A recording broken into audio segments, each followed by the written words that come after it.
அனைவருக்கும் வணக்கம். தனுசு ராசி தனுசு லக்கணத்தில் பிறந்தவங்களுடைய குணாதிசயம்னு சொல்லிட்டு இந்த பதிவில் பார்ப்போம்.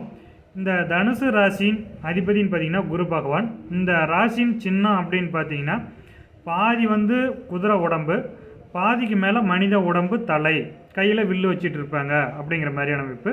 இந்த ராசி பார்த்திங்கன்னா ஆயுத கிடங்கு ராசின்னே சொல்லுவாங்க, போர்க்களம் அப்படிங்கிற மாதிரி சொல்லுவாங்க. இந்த ராசியில் பிறந்தவங்க பார்த்திங்கன்னா மிருகத்தன்மையிலேருந்து மனிதத்தன்மைக்கு மாறி வராங்க அப்படிங்கிற அமைப்பும் எடுத்துக்கலாம்.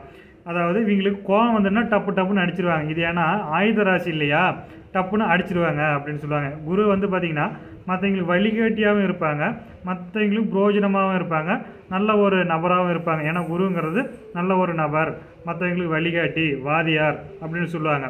ஆனால் அவங்க சொல்லி கேட்கலன்னா டப்புன்னு அடிச்சிருவாங்க அப்படிங்கிற மாதிரி. இவங்க பேச்சை கேட்கலங்கும் போது அந்த இடத்துல இருக்க மாட்டாங்க. இல்லை கொஞ்சம் நல்ல இளவட்ட பசங்களாக இருந்தாங்கன்னா அவங்களுக்குள்ள பேசுனாங்கன்னா சண்டை போட்டுவாங்க, அடிச்சுக்குவாங்க அப்படிங்கிற மாதிரியான பாயிண்ட்டு. ஆனால் மொத்தத்தில் பார்த்திங்கன்னா நேர்மையான ராசி அப்படின்னு சொல்லலாம். எப்படின்னு கேட்டிங்கன்னா இந்த ராசி இல்லை பார்த்திங்கன்னா நெருப்பு ராசி அப்படின்னு சொல்லுவாங்க. இந்த நெருப்புங்கிறது பார்த்திங்கன்னா விளக்கில், கோயிலில் எரியிற விளக்கில் வர நெருப்பு அப்படின்னு சொல்லுவாங்க. அப்படிங்கும்போது அந்த நெருப்பில் தூய்மை அப்படிங்கிறது இருக்கும். அப்படிங்கும்போது இவங்க நேர்மையாக இருப்பாங்க அப்படிங்கிறது நம்ம உறுதியாக சொல்லலாம்.